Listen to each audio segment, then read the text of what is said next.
Welcome to The Explainer. Today we are going to unravel a really fascinating story about this huge project for global communication.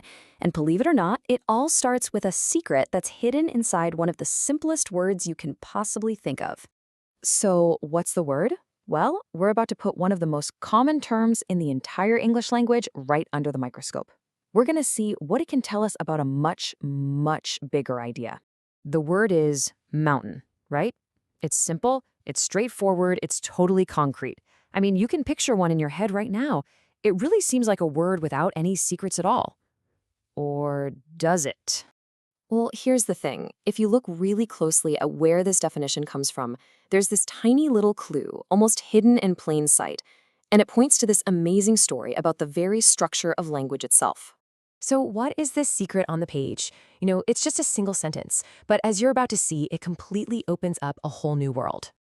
And there it is, tucked away right in the entry for the word is this one.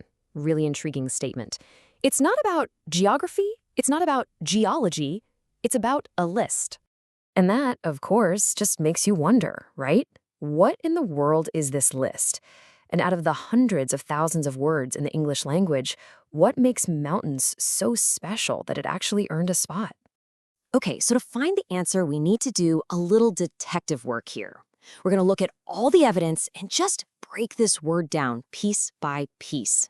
All right, first, just think about the sound. The pronunciation is pretty simple, and it's really consistent no matter where you hear English spoken. It's not a tongue twister, It's accessible.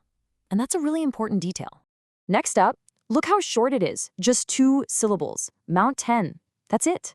It's efficient, it's easy to remember, so keep that in your back pocket. And finally, let's talk about its job. Grammatically, it's about as simple as you can get. It's a countable noun. You can have 1 mountain, 2 mountains. It represents a real physical thing you can actually point to. This might be the most important piece of the whole puzzle. So here's the crucial point.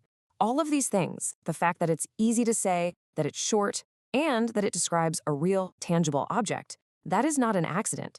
Those are precisely why mountain was chosen. All those clues together, they point us directly to the purpose of that mysterious list. So let's get to it. What is the BE850? The BE850 is the core vocabulary for a system called Basic English. Now, this is what's known as a controlled language. It wasn't built by chance, it was built by design.